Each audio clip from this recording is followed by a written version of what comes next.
좋은 날입니다. 성령님께서 오늘도 여러분의 심령 가운데 큰 은혜와 평강으로 함께 해주시기를 주님의 이름으로 축복합니다. 오늘은 에스라서 9장 말씀을 통해서 여러분과 함께 은혜 받기를 원합니다. 사실 9장과 10장은 하나로 묶어서 볼 수 있는 중요한 내용이고, 에스라의 종교개혁 혹은 에스라의 신앙개혁의 가장 핵심되는 내용을 이야기하고 있는 것이 9장과 10장입니다. 어떤 학자들은 이야기하기를 에스라서 1장에서 10장까지 해서 가장 핵심 내용은 바로 이것이다 라고 표현하기도 하고, 혹은 에스라서와 느헤미야서 두 권의 책에서 가장 핵심적인 내용이 이 9장과 10장에 담겨 있다고 표현하기도 합니다. 그렇게 말하는 이유가 있습니다. 이것을 이해하기 위해서는 에스라서와 느헤미야를 다시 한번 이야기하기를 원합니다. 에스라서 1장부터 6장까지에서는 스룹바벨을 우두머리로 해서 제1차 포로 귀환자가 와서 예루살렘에 무너진 성전을 재건한 이야기가 기록된 것이 1장부터 6장까지입니다. 7장부터 10장까지에서는 에스라가 제2차 포로 귀환자들과 함께 돌아와서 이곳에 토라, 하나님의 율법을 뿌리 내리는 작업 혹은 신앙개혁을 한 내용을 이야기하고 있는 것이 7장부터 10장까지 내용이고, 그 다음 느헤미야서 전체는 제3차 포로 귀환자들이 느헤미야를 중심으로 돌아와서 예루살렘의 성벽을 6일 만에 건축한 이야기를 기록하고 있는 것입니다. 이 세 가지의 사건은 전부 하나님께서 예레미야에게 약속하신 대로 70년 후에 너희를 심판했지만은 70년 후에 너희의 죄악을 맑게 씻어주고 다시 그들을 회복시켜서 새로운 출발을 할 수 있는 기회를 주시는 하나님의 은혜에 대한 이야기입니다. 그 70년 만에 회복되는 그 첫 번째가 성전의 회복, 스룹바벨을 중심으로, 두 번째는 말씀의 회복, 에스라를 중심으로, 세 번째로 나라의 회복, 느헤미야를 중심으로 성벽을 쌓음으로 말미암아 이런 회복이 주어진다는 것을 말하고자 하는 것이 에스라서와 느헤미야서 전체의 내용입니다. 그런데 그 가장 중심에 있는 것이 9장 10장이라고 말하는 이유는 에스라가 토라의 말씀을 가지고 돌아와서 이스라엘 백성들의 삶의 중심 속에 말씀을 뿌리내려고 할 때 가장 먼저 방해되는 요소가 바로 이방 사람들과의 결혼 문제였기 때문입니다. 자, 이방 사람들과 결혼하는 것이 뭐 그렇게 큰 문제인가? 그럴 수 있지 않은가? 하는 생각을 가질 수 있지만, 오늘 9장 말씀 전체를 통해서 여러분과 함께 이 본문을 살펴보면서 왜 이것이 이스라엘 백성들, 특별히 포로 귀환자들에게 있어서 다시 이스라엘을 회복하고자 하는 이들에게 있어 이것이 그렇게 중요했는지 하는 이야기를 여러분과 함께 살펴보는 것이 중요할 것입니다. 9장 전체 내용은 크게 두 단락으로 구분해 볼 수 있습니다.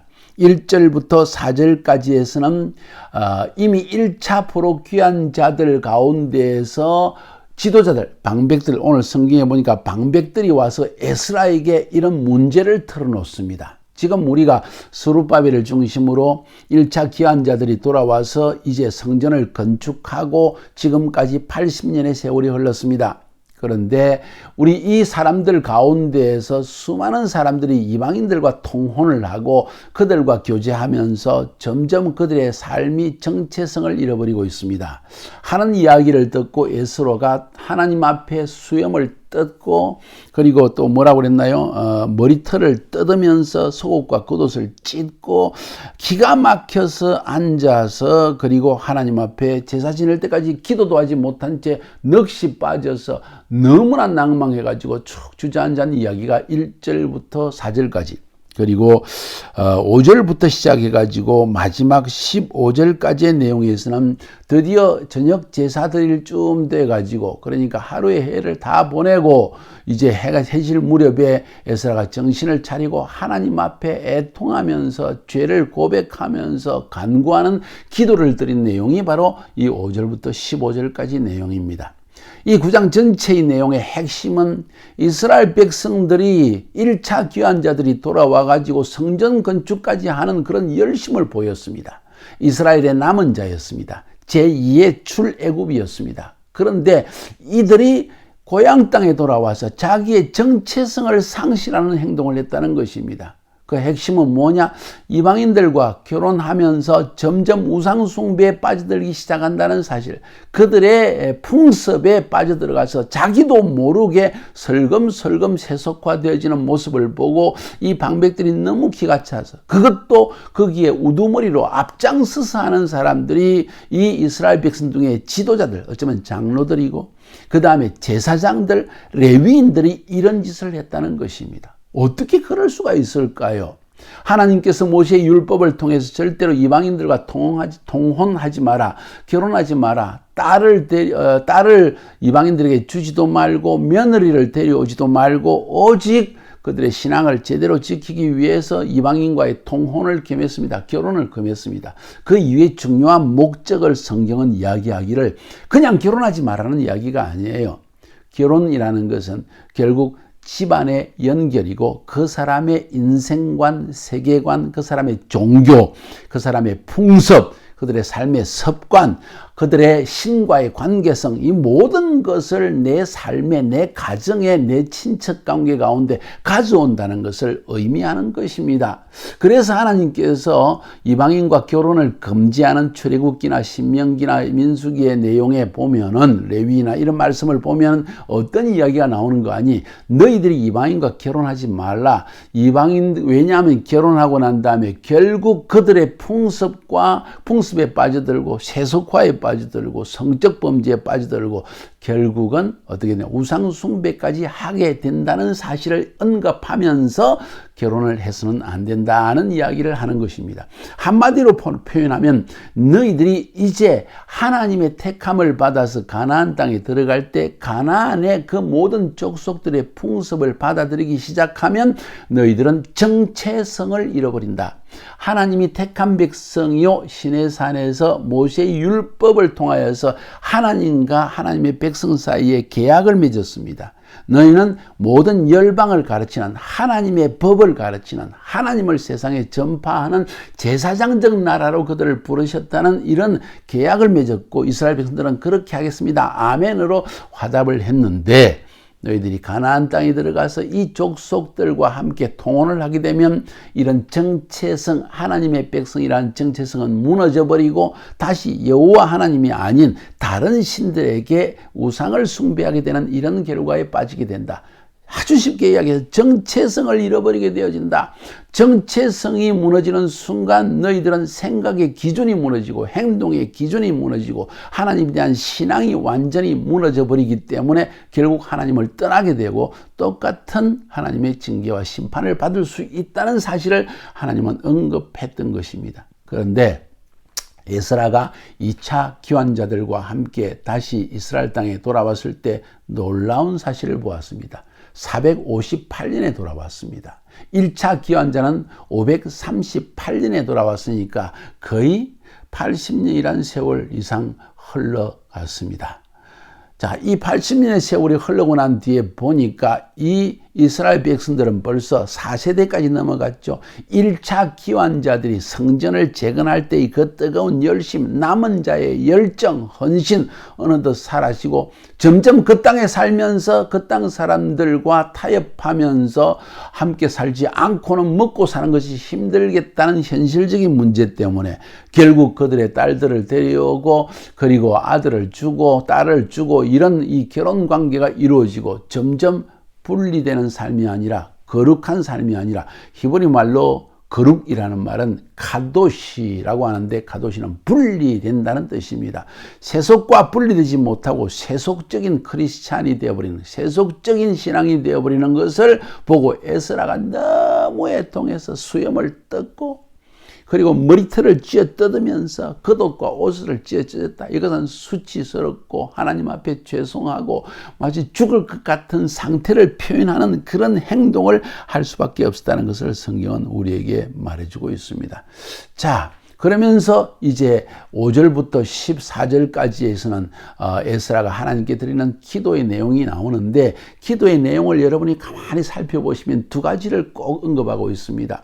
우리 이스라엘 백성들이 애굽에서, 하나님이 조상들이 애굽에서 나왔을 때, 출애굽했을 때 하나님의 도우심으로 나왔는데, 결국 그 땅의 가나안 백성들과, 오늘 본문에 기록된 가나안 백성, 가나안 사람, 헷 사람, 브릿 사람, 여붓 사람, 암몬 사람, 모압 사람, 애굽 사람, 아모리 사람, 다 그 당시에 출애굽했을 때의 민족들과 똑같은 민족들을 언급하고 있습니다. 왜 그랬을까요? 지금 에스라를 중심으로 2차 귀환자들, 스룹바벨 중심으로 1차 귀환자들, 나중에 느헤미야를 통해 3차 귀환자들, 전부 다 이 사람은 제2의 출애굽을 한 것입니다. 제2의 출애굽, 바벨론에서 출애굽을 했는데, 마치 첫 번째 출애굽, 애굽에서 출애굽일 때와 똑같이 가나안 땅에 들어와서는 그만 그 땅 백성들과 함께 풍습에 어울리고 결혼을 하고 하다가 세속주의에 물들어 버리고 우상 숭배까지 했기 때문에 우리가 이런 벌을 받았고 바벨론의 포로까지 잡혀갔지 않습니까 하는 역사적 사실을, 에스라는 역사를 통해서 다시 한번 하나님 앞에 기도할 때, 하나님, 우리 민족의 역사가 이래서 심판을 받았는데 이제 하나님이 긍휼을 베풀어 주셨는데 또 똑같은 일을 행하고 있습니다 하는 사실을 이야기하고 있습니다. 두 번째, 오늘 에스라의 기도 내용에서 볼 수 있는 것, 첫 번째는 역사적 사실을 언급했고, 두 번째로는 신앙적 사실을 언급했습니다. 무슨 신앙적 사실입니까? 이들이 통혼을 했습니다. 이방인과 결혼을 했습니다. 하나님께서 말씀하시기를 그렇게 하지 말라고 했습니다. 왜냐하면 그들의 풍습에 빠져들고 우상 숭배를 하게 되고 결국은 하나님을 버리게 되기 때문이라는 명백한 말씀을 주셨습니다. 근데 우리가 똑같이 이런 일을 행했습니다. 하나님이 이렇게 심판하고 난 뒤에 긍휼을 베푸셔서 바벨론 포로 생활에서 돌아오게 하셨는데도 불구하고 똑같은 죄를 범하고 있습니다 하면서 두 번째 중요한 근거를 대고 있습니다. 말씀에 근거한 깨달음입니다. 역사적 현실을 통한 깨달음, 역사를 통한 깨달음과 말씀을 통한 깨달음을 에스라가 기도로서 하나님께 지금 나아가서 간구하고 있는 것입니다. 어쩌면 좋습니까? 하는 내용의 기도를 에스라는 지금 하고 있는 것입니다. 여러분, 저는 여기서 에스라의 기도를 통해서 첫 번째 깨닫는 것이, 우리 크리스찬들은 역사의식이 있어야 된다.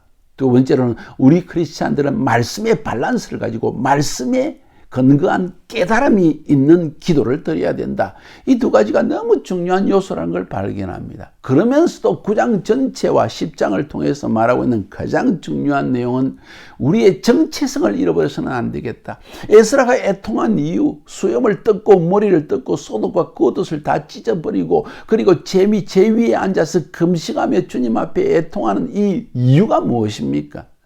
하나님이 택한 백성이 그 택함 받은 백성이라는 정체성을 다 잃어버리고 이방신을 섬기게 하는 첫 발걸음인 결혼에 실패했다는 것입니다. 자, 오늘 우리가 얻을 수 있는 교훈은 무엇입니까? 여러분은 신앙인, 예수 믿는 사람으로서의 정체성을 지키고 있습니까? 우리 자녀들의 문제를 생각해 봅시다. 우리 자녀들은 너무나 쉽게 내가 좋아하니까, 저 사람이 나를 좋아하니까 서로 좋으면 되지 않았느냐 하는 단순한 논리 속에서 쉽게 결혼에 빠져들지만은, 결혼이라는 것은 그냥 내가 사랑하고 사랑 안 하고 끝나는 것이 아닙니다. 구체적으로 결국 11조의 문제, 교회를 가느냐 안 가느냐의 문제, 자녀 양육의 문제, 미래의 결정의 문제, 내 인생을 하나님의 부르심과 하나님의 말씀을 따라 살 것인가, 아니면 그냥 세속적인 사람들의 기준을 따라 살 것인가, 결국 내가 누구와 만나서 어떻게 결혼하느냐에 다 달려있다는 것입니다. 심지어는 그래서 사도 바울이 고린도후서 6장 14절 이하에서 믿지 않는 자와 멍에를 같이 하지 마라, 같이 멍에를 메고 가는 일을 하지 마라. 그러면 결국은 너희는 넘어진다. 어찌 예수 믿는 사람이 이 악과 벨리알과 함께, 불법과 함께 할 수 있겠느냐? 너희는 세상 가운데 가지 말고 빠져나와서 거룩하라, 분리되어라 하는 엄격한 신앙 정체성의 이야기를 하고 있음에도 불구하고 우리 젊은 세대와 우리 자녀 세대, 또 심지어는 우리 세대 가운데에서도 뭐 예수 믿는다고 그런 불신자와 사귀지도 말아라는 이야기인가? 그런 이야기는 아니죠. 불신 세계 속에, 세속 세계 속에 죄악된 세상 가운데 살지만은 우리의 신앙인으로서의 정체성을 지키기 위해서는 단순히 내 신앙만 가지면 된다. 혹은 교만하게 내가 얼마인지 사람 교회로 인도할 수 있어 하는 이런 생각이 아니라 나는 연약한 존재라서 언제라도 내 주위 환경에 의해서 무너지고 환경에 빠져들 가능성이 있다는 겸손한 마음을 지니라는 이야기가 아닐까요? 정체성의 문제가 오늘 9장에서 드러났던 것입니다. 에스라는 이 결혼이 바로 그들이 정체성을, 신앙 정체성을 상실하는 가장 중요한 첫걸음이라는 사실을 깨달아 알고 에스라는 이 말씀을, 이 소식을 듣고 키가 차서 엎드려서 울고 있었다는 것이에요. 왜 이런 일이 일어났습니까? 1세대가 80년 전에 들어와서 4세대가 흘러가면서 그 첫 세대의 남은 자의 마음의 헌신이 두 번째 세대, 세컨드 제너레이션, third 제너레이션, fourth 제너레이션 넘어가면서 정체성, 아이덴티티가 사라져버렸다는 사실이에요. 이 사실 때문에 에스라가 애통합니다. 두 번째 포로 귀한 자를 데리고 돌아왔는데 보니까 정체성이 사라져버렸으니 성전은 무슨 소용이 있으며 정체성이 사라졌으니 하나님의 말씀을 누가 읽겠느냐는 거예요. 이런 문제에 부딪혀서 에스라는 가장 근본적인 문제 앞에서 애통하며 주님 앞에 나아가고 있는 것입니다. 우리의 신앙은 어떻습니까? 우리의 정체성은 제대로 지키고 있습니까? 잘 생각해 보시기를 바랍니다. 출애굽을 하고 난 다음에 가나안 땅에 들어가서 그들을 넘어지게 했던, 정체성을 상실하게 했던 이 백성들이 가나안, 헷, 브리스, 여부스, 암몬, 모압, 애굽, 아모리 족속인데 지금 두 번째 출애굽 바벨론에서 돌아온 이 백성들에게도 똑같은 민족들이 똑같은 이런 유혹과 세속주의를 가지고 다가왔던 것이고 이스라엘 백성들은 그냥 넘어지고 말았다는 사실을 기록하고 있습니다. 성경은 속이지 않습니다. 있는 사실을 그대로 이야기합니다. 그래서 오늘날 우리가 교훈을 얻게 하는 것입니다. 우리도 그렇게 될 수 있다는 것입니다. 여러분과 여러분의 자녀는 정체성을 제대로 지니고 있습니까? 저는 예수 믿는 아내, 그것도 성령으로 거듭난 아내를 만나서 함께 믿는 순간부터 지금까지 30년의 세월을 이제 주님만을 섬기면서 같은 11조를 드리면서 같이 주일을 성수하면서 같이 말씀을 가르치고 같은 부르심을 받아서 걸어가는 이것이 얼마나 행복한지 모릅니다. 때로 성격의 차이 때문에 어려움이 있을 수 있습니다. 그러나 중요한 것은 삶의 방향입니다. 이 방향이 바로 설정되지 못할 때 우리의 신앙은 무너지고 삶 전체가 하나님의 축복의 이 분위기에서 축복에서 벗어날 수 있는 것이 문제라는 것입니다. 사랑하는 여러분, 이 메시지를 듣고 신앙 정체성을 유지하는 것이 얼마나 중요한지를 깊이 깨닫는 여러분이 되기를 주님의 이름으로 축복합니다.